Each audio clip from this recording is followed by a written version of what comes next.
ప్రముఖ YouTuber Bigg Boss fame Shanmukh ఇంట్లో గంజాయి దొరికిందని, అతని బ్రదర్ మీద కూడా కేసు బుక్ అయిందని, అతని రిమాండ్కి తరలించబోతున్నారని, షణ్ముఖ్ను కూడా విచారణ కోసం పోలీస్ స్టేషన్కి పిలిచారని ఇలా వినిపిస్తూ ఉన్నాయి. ఇందులో అసలు నిజమేంటి, ఎందుకు షణ్ముఖ్ ఇంట్లో గంజాయి దొరికింది, ఎలా దొరికింది, ఈ డీటెయిల్స్ అన్నీ కూడా మనకు చెప్పేందుకు ప్రస్తుతం మనతో పాటు ఉన్నారు నార్సింగి ఏసీపీ రమణగౌడ్ గారు. ఒకసారి ఆయన అడిగి మరిన్ని వివరాలు తెలుసుకుందాం. సార్ నమస్తే అండి. నమస్కారం అండి. Sir first of all 1 week అయింది మీరు వచ్చి, కంగ్రాట్స్ నార్సింగ్ లాంటి ఒక మంచి పిఎస్కి వచ్చినందుకు. యా సార్, ఏం జరిగింది ఈ కేసులో, ఎందుకు షణ్ముఖ్ ఇంటికి వెళ్లాల్సి వచ్చింది, ఎలాగ అసలు అక్కడ గంజాయి ఉందని మీకు తెలిసింది? టాప్ మోర్ యూఎస్ బేస్డ్ ఈ లెర్నింగ్ ప్లాట్ఫామ్. మీరు కూడా స్లాట్ బుక్ చేసుకోవాలంటే ఈ నెంబర్ కి కాల్ చేయండి. నార్సింగి పిఎస్ కు సంబంధించిన అంటే ఎస్హెచ్ఓ గారి దగ్గర ఒక అమ్మాయి వచ్చి, వైజాగ్లో ఉండేవాళ్ళు వాళ్ళు, ఒక సంపత్ అనేటటువంటి అబ్బాయితోటి తను ప్రేమలో ఉన్నానని, వాళ్ళిద్దరూ క్లాస్మేట్స్, ఒక 4-5 ఏళ్ళ నుంచి ప్రేమించుకుంటున్నాము, పెళ్లి చేసుకుంటానని చెప్పి నన్ను నమ్మించి మోసం చేసి నన్ను సెక్సువల్గా వాడుకొని తర్వాత వదిలేసి ఇంకొక అమ్మాయిని పెళ్లి చేసుకున్నాడని నాకు నిన్ననే తెలిసింది అని చెప్పేసి, దాంతో నేను వైజాగ్ నుంచి ఇక్కడికి వచ్చి కంప్లైంట్ ఇస్తున్నాను, అది యాక్షన్ తీసుకోండి. అటు వ్యక్తి ఈ ప్రిస్టేజ్ హైట్స్లో వాళ్ళ ఈ యూట్యూబరు పేరేంటి షణ్ముఖ్ అని అంటారు కదా, షణ్ముఖ్ వాళ్ళ ఇంట్లో కలిసి ఉంటారు, వాళ్ళు అక్కడే ఉంటున్నారు అని చెప్తే ఈ కేసు ఇన్వెస్టిగేషన్లో పార్ట్ ఆఫ్ దట్ భాగంగా మా పోలీస్ ఆఫీసర్స్ అక్కడికి వెళ్ళడం జరిగింది. అక్కడ ఈ సంపత్ వినయ్ అండ్ ఇద్దరు షణ్ముఖ్ వీళ్ళు ఉన్నారు. అది అక్కడ విచారణ సందర్భంగా కాస్త అనుమానం వచ్చి అక్కడ చూస్తే అక్కడ గాంజా కూడా దొరికింది అని అన్నది నాకు ఇన్ఫర్మేషన్ చెప్పారు. అది ఫ్యాక్టే, some smaller quantity of ganja అక్కడ దొరికిందని చెప్పారు. ఇద్దరిని ఇన్వెస్టిగేషన్ జరుగుతుంది, వాళ్ళు అక్కడే ఉన్నారు. ఇన్వెస్టిగేషన్ పార్ట్లో ఎవరి పార్ట్ ఎంత, ఏముంది, ఎవరికి ఇన్వాల్వ్మెంట్ ఏంటి అని ఉన్నది తెలిసిన తర్వాత చట్టపరమైనటువంటి చర్యలు తీసుకోవడం జరుగుతుంది. ఇప్పుడు గంజాయి అనేది ఎంత క్వాంటిటీ పెట్టడానికి ఉంటుంది, దేనికి ఎలా ఉంటుంది?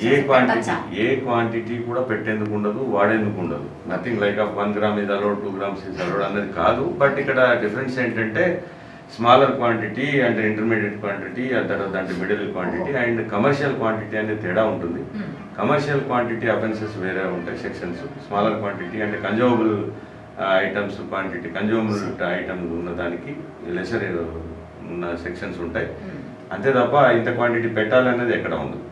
ఏ క్వాంటిటీ ఉన్నా నేరం. కాకపోతే ఆ గ్రీవెన్స్ లో తరుగుదల అంటే తగ్గుతుంది తప్ప, కానీ ఏ క్వాంటిటీ ఉన్నా అఫెన్స్. అసలు గంజాయి రెగ్యులర్ గా చూస్తున్నాం సార్, మనం హైదరాబాద్ లో అన్ని చోట్ల చూస్తున్నాం అనుకోండి. హైదరాబాద్ కూడా బాగా పెరిగిపోయింది గంజాయి. మీరు కూడా గతంలో చూస్తుంటారు, చాలా కేసెస్ చూస్తున్నాం. యూత్ అంతా కూడా గంజాయికి అలవాటు పడిపోయేటువంటి పరిస్థితులు. దీని నుంచి ఎట్లా సార్ అసలు, అంటే శిక్షలు కఠినంగా లేకపోవడమా, లేకపోతే వాటిని ఇంట్లో స్టోర్ చేయడం కూడా అంత ధైర్యంగా ఎట్లా చేస్తున్నారు అసలు? లేదండి, ఎన్డీపీఎస్ యాక్ట్ లో శిక్షలు చాలా కఠినంగా ఉంటాయి. ఎన్డీపీఎస్ యాక్ట్ లో అన్నింటికంటే కఠినంగానే శిక్షలు ఉంటాయి. కానీ బహుశా ఈ మధ్య ఈ ఇంటర్ బార్డర్స్ కొంత అక్కడ ఎక్కువ సాగు జరుగుతూ ఉంటుంది. మెయిన్గా మనకు వచ్చే సప్లై అంతా ఎక్కువగా వచ్చేది మాత్రం ఒడిశా ఆ బార్డర్ నుంచి, ఆంధ్ర ఒడిశా బార్డర్ల నుంచి వస్తుంటుంది.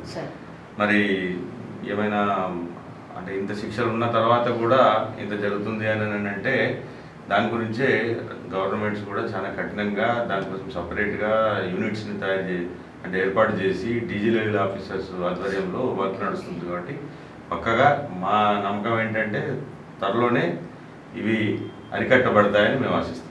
రైట్ సార్, ఈ పర్టికులర్ కేసులో ఎవరైతే షణ్ముఖ్ వాళ్ళ బ్రదర్ అన్నయ్య ఉన్నారో సంపత్ అనే వ్యక్తి, అతని మీద ఇప్పుడు ఎలాంటి సెక్షన్స్ ఇంపోజ్ చేసే అవకాశం ఉంటుంది సార్? జనరల్గా మోసం చేశారు 417, 420 వస్తుంది. అంటే సెక్సువల్గా వాడుకున్నారు కాబట్టి ఆ 376 కూడా వాళ్ళు అబ్యూజ్ ఉంది అని చెప్పి, ఫోర్సిబుల్ ఉంది అని చెప్పి చెప్తున్నారు కాబట్టి అలాంటి 376 వస్తుంది. అవన్నీ కూడా అబౌట్ 10 years ఇంప్రిజన్మెంట్ కేసెస్ కాబట్టి ఆ శిక్షలు కూడా కఠినంగానే ఉంటాయి. దీంట్లో కూడా వస్తుంది సార్ గంజాయికి సంబంధించింది కూడా కన్జ్యూమబుల్ ఐటమ్ కాబట్టి శిక్షలు ఇవి పెద్ద శిక్షలు ఉంటాయి. కన్జ్యూమబుల్ ఐటమ్ అంటే ఇది కూడా ఇంప్రిజన్మెంట్ కేసెస్ కాబట్టి ఇందులో కూడా శిక్షలు. ఇప్పుడు ఇందులో గంజాయి విషయంలో ఇతని ఇన్వాల్వ్మెంట్ ఏమన్నా ఉన్నట్టు అది మేము ఇంకా ఇన్వెస్టిగేషన్ పార్ట్లో ఉంది. ఒకవేళ ఇన్వాల్వ్మెంట్ ఉంటే ఇద్దరిది కూడా అందులో ఫిక్స్ అవుతారు. మోరోవర్ సంపత్ అయితే already case was registered against him. If at all that of the NDPS is coming against the Shenmukh, will registered case against Shanmukh also. Okay, ఎప్పుడు రిమాండ్ చేయబోతున్నారు సార్? లేదండి, ఇంకా ఇన్వెస్టిగేషన్ ఉంది, ఇంకా ఫీల్డ్లో ఉన్నారు మా వాళ్ళు, ఇంకా ఫీల్డ్లో ఉన్నారు, నడుస్తూ ఉంది. ఫీల్డ్లో నుంచి వచ్చిన తర్వాత ప్రాసెస్ ఉంటుంది. మేము కంపల్సరీ అరెస్ట్ చేసిన తర్వాత 24 hours లోపల కోర్టులో ప్రొడ్యూస్ చేయాల్సి ఉంటుంది.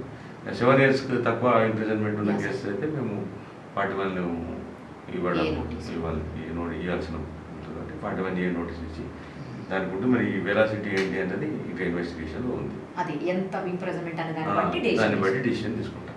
Right sir. ఇప్పుడు ఆ అమ్మాయి వైజాగ్ నుంచి ఇక్కడికి వచ్చి అంటే ఇక్కడ జ్యూరిస్డిక్షన్ ఉంది కాబట్టి ఇక్కడ ఇచ్చిందా సార్? అంటే బహుశా అబ్బాయిని వెతుక్కుంటూ వచ్చి ఉంటుంటుంది. అక్కడ ఈవెన్ అమ్మాయి కావాలనుకుంటే వైజాగ్లో కూడా వస్తుంటుంటాయి కేసు. మరి అమ్మాయి ఇక్కడికి వచ్చి మా దగ్గరికి వచ్చిన కేసు మా దగ్గర పెట్టింది కాబట్టి మేము నో అనేందుకు లేదు. కాబట్టి మేము కేసు రిజిస్టర్ చేసాము. ఈ ఫెటల్ మా జ్యూరిస్డిక్షన్ రాదు అని అంటే మేము 0 FIR కింద ఇక్కడ చేసి మేము ట్రాన్స్ఫర్ చేయాల్సి ఉంటుంది. కానీ మోస్ట్లీ ఇక్కడ కూడా ఉన్నారు అని అన్నట్టుగా చెప్తున్నారు. వాళ్ళ రెసిడెన్స్ కూడా ఇక్కడే ఉంది కాబట్టి దాని ఉంటే ఇక్కడ కంటిన్యూ చేస్తాం. ఇప్పుడు మన జ్యూరిస్డిక్షన్ ఉంది కదా వాళ్ళ ఇల్లు అక్యూడ్ హౌస్ మన జ్యూరిస్డిక్షన్ సార్. రేపటికి ఒక క్లారిటీ వచ్చే అవకాశం, క్లారిటీ రేపటికల్ వస్తుంది. అసలు గంజాయి రెగ్యులర్గా చూస్తున్నాం సార్ మనం హైదరాబాద్లో, అన్ని చోట్ల చూస్తున్నాం అనుకోండి. హైదరాబాద్ కూడా బాగా పెరిగిపోయింది గంజాయి. మీరు కూడా గతంలో చూస్తుంటారు, చాలా కేసెస్ చూస్తున్నాం. యూత్ అంతా కూడా గంజాయికి అలవాటు పడిపోయేటువంటి పరిస్థితులు.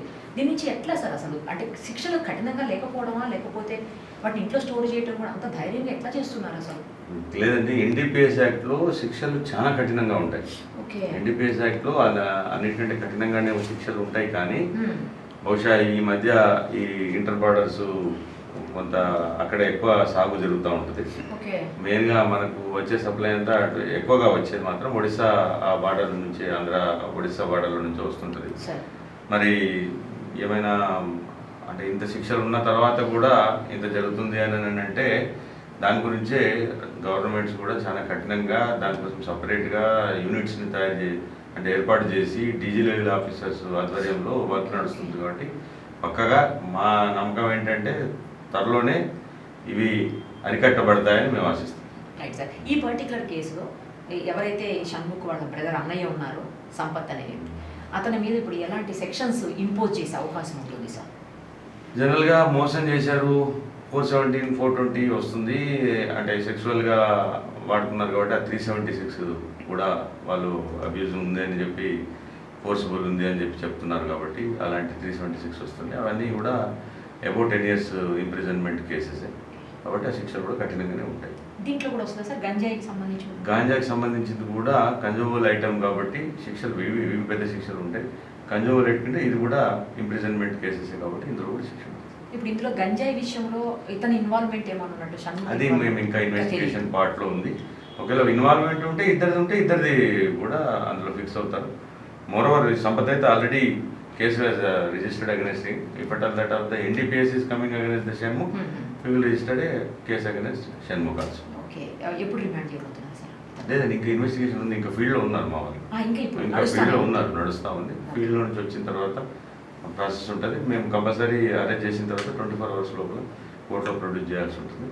7 years తక్కువ ఇంప్రిజన్మెంట్ ఉన్న కేసెస్ అయితే మేము 41 ఇవ్వాల్సిన ఉంటుంది కాబట్టి 41A నోటీస్ ఇచ్చి దాని గురించి మరి వెలాసిటీ ఏంటి అనేది ఇంకా ఇన్వెస్టిగేషన్లో ఉంది. అది ఎంత ఇంప్రిజన్మెంట్ అనే దాన్ని బట్టి డిసిషన్ తీసుకుంటాం.